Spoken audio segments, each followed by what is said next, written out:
Uganda's Foreign Affairs Minister Sam Kutesa is expected to be voted as the president of the 69th session of the United Nations General Assembly at the UN headquarters in New York. Kutesa will take over from John Ashe from Antigua and Barbuda for a non-ballot vote from the 168 members of the General Assembly.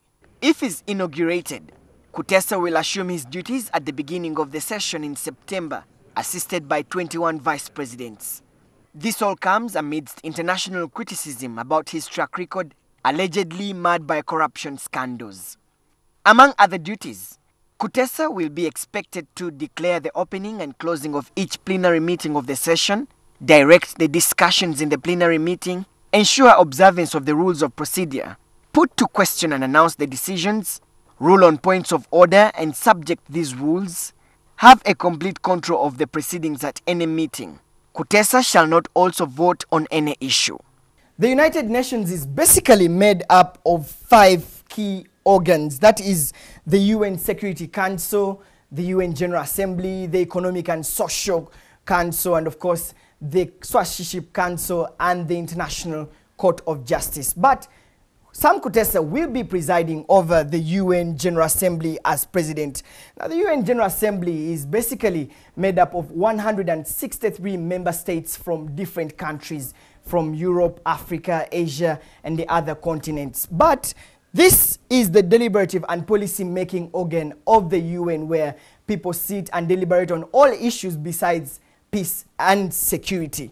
But just to bring you up close to the General Assembly, it has 6 major committees which go and sit, discuss, and find resolutions that are presented for plenary, which will be, of course, presided over by Honorable Sam Kutesa.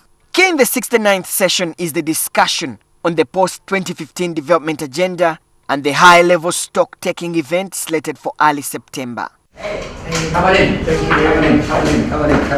Please. Olaro Tunu, a former president of the UN Security Council, explained that the resolutions made from the plenary discussions are not necessarily binding to the member states. The decisions of the General Assembly are not mandatory. They are not obligatory. They don't issue orders. But those decisions which are called resolutions, they help to shape international opinion.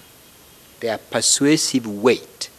People pay attention to them because the whole world gathered and pronounced on it. But will Kutesa's presidency at the UN General Assembly have any bearing on Africa's state of affairs? The difference a president makes is when the personal capacity they bring. It is their intellectual diplomatic contribution. It is their creativity in solving certain problems which may arise.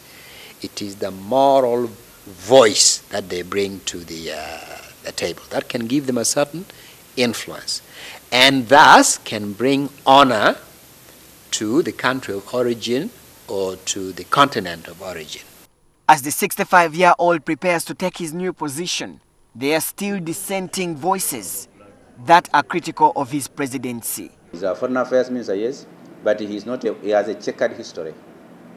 When you type the on the internet, what comes out on his name are not good things. There's nothing praising him. More than 6,000 people signed an online petition urging the UN member states to block Kutesa on grounds that he comes from a country that criminalizes homosexuality. Solomon Serwanja, NTV.